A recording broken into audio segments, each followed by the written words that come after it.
Hello everyone. Today the blog video is all about probiotics, and we're going to talk about what are probiotics, what do they do, how to choose a probiotic, and should you be taking a probiotic. I do get an awful lot of questions about probiotics in clinics, so I thought I covered a few of the basics. So what is a probiotic? So the World Health Organization's definition is number one, probiotics is where microbes must be alive in the probiotics. Number two, in large quantity. And number three, there is evidence of health benefits. So the benefits that we have found, that studies have found for probiotics are varied, but the most common one would be if you take a probiotic when you are on antibiotics, they may prevent antibiotics-associated diarrhea. So one of the common myths as well is that you cannot take probiotics with antibiotics, but you actually can. You just need to make sure that you take them away from each other. So the antibiotics in the morning and the probiotics in the evening, for example. Another common use for probiotics is to improve immunity. There's evidence that taking in probiotics will improve the activity of macrophage, which are white blood cells, and basically macrophages can have the ability to eat bacteria, viruses, fungi, and parasites. So it can be really helpful to again boost your immunity. One of the most popular studies that have been done on probiotics is for digestive issues, so IBS, and there's certain probiotics that have been shown to be really helpful with abdominal pain, visceral hypersensibility, which is one of the contributing factors for IBS. They also help with diarrhea, constipation. Probiotics have also been shown in study to prevent dysbiosis and maintain the intestinal barrier function, which is really important for gut health. So preventing dysbiosis means that you get dysbiosis when you've got too many of pathogenic bacteria as opposed to healthy bacteria. And it's like kind of a little bit like the we call it the car park theory, which means that when you've got a lot of the good bacteria, the pathogenic one can't take place. They don't have a space, and they can go and drive to another parking lot. So less common or more recent usage for probiotics are, for instance, in vaginal thrush, UIT, endometriosis, obesity. There's a new, there's a new probiotics that has been launched with a special strain of probiotics that has been shown in small studies to help with obesity. Food allergies, some of them can help to digest milk, lactose, for lactose intolerance. So it's just like IBD as well is a big one, and there's also probiotics that have come in the market to help with cognitive function. So how to choose a probiotic, because not all probiotics are the same, and there are some strains of probiotics that have been studied very well and others less. The most popular microbes of probiotics that you'll find in the on the market, and I'm sure you're very familiar with those names, would be lactobacilli, and these have been shown to really help with immune system. The next popular one would be bifidobacteria. So they are also really good for immunity. They help to keep the integrity of the gut membrane again.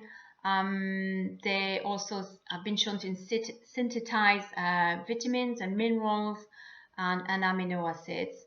And again, yes, support immunity. Another one that is less known would be S. boulardii. I like S. boulardii quite a bit. I use it in clinic. It's antibacterial, antiviral. It's used to treat diarrhea as well. If you're traveling abroad, it's a good one. In a foreign country, it's a good one to have to protect yourself. A common myth with probiotic is that they recede the gut, which is not the case. They're actually transients, which means for the time when you take probiotic supplements, it will have an effect. But after a week, once you start, that effect stopped as well. So probiotics, they pass through the gut. They interact with our immune system, with the fiber that we consume. They interact with the microbes that live in our gut, but they actually only pass through the system. So moving on to how to choose a probiotics, keeping on with how to choose a probiotic. It's the importance or the or useful a probiotics can be. Like what you need to do is you need to choose a probiotics depending on what you want to look at.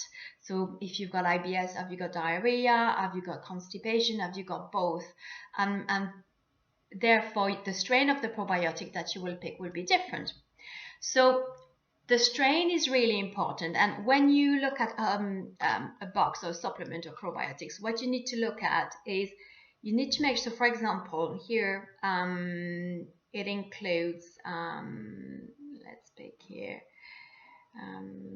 Bifidobacterium. So Bifidobacterium is your genus, okay? Lactis would be your species, and HN019 is your strain. So whenever you look at a probiotic, you need to make sure that the strain is being mentioned. And if they say that it's kind of a not known strain, or that you need to be wary. It's like a red flag. The strain should really be on your probiotic. And from the strain, what you can do is you can go on to PubMed and search for that strain and make sure that that strain is applicable for what you're trying to achieve. So there's also a really good website. It's a US website, but you can find strains that have been shown to be helpful for certain condition, and that then you can look up for this specific strain when you're looking for a probiotics. It's www.usprobioticguide.com. So I look at PubMed again a lot. I look at this website and I make sure that everything that I use is backed up by some studies. So another thing when you're choosing a probiotic is to make sure of the dosing.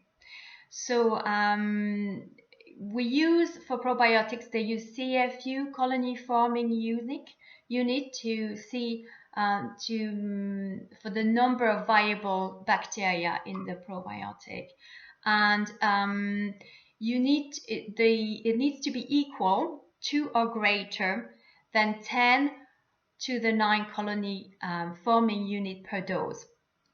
So it shows like a little arrow with 10, 9. So this one, for example, has got 10, 10.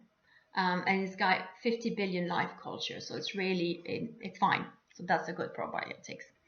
Another consideration would be safety. So probiotics have been shown to be safe, but talk to your doctor if you are on immune compromising suppressing medication.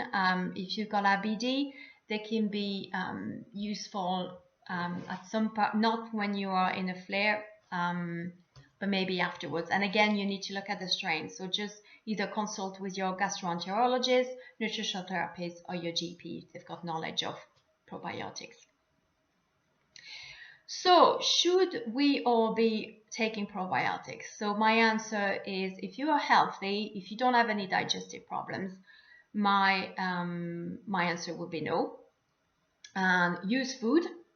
So fermented food are not called probiotics, but the way I use them is at the end of the program. I always try to kind of use food So use probiotics when I'm kind of clinically trying to get someone better or therapeutically, because I know certain strain help for certain things. But towards the end of the program, when you work with me, I always try to lean and go towards food. So fermented food can be really, so they cannot be called probiotics, because when you are fermenting kombucha or when you're doing sauerkraut, every batch of sauerkraut that you're going to make is going to have different type of bacteria. So we don't know exactly, like in probiotics that you buy in the market, you know exactly the strain, you know exactly the amount of bacteria, so it can be used in clinic to target certain areas of your health that we want to improve. However, the plus with fermented food is that I always talk about the variety of gut bacteria and the importance of having a variety of bacteria. And there's a lot we don't know, so I think we need to use what Mother Nature is giving us. And it's really good actually that when you're having kombucha, every time you get a different strain of probiotic. And that's what I want to use as well in practice. And I hope this has been useful. And there's a blog where I document a little bit more that you can have a look at in more detail. And I'll see you next time. Thank you very much.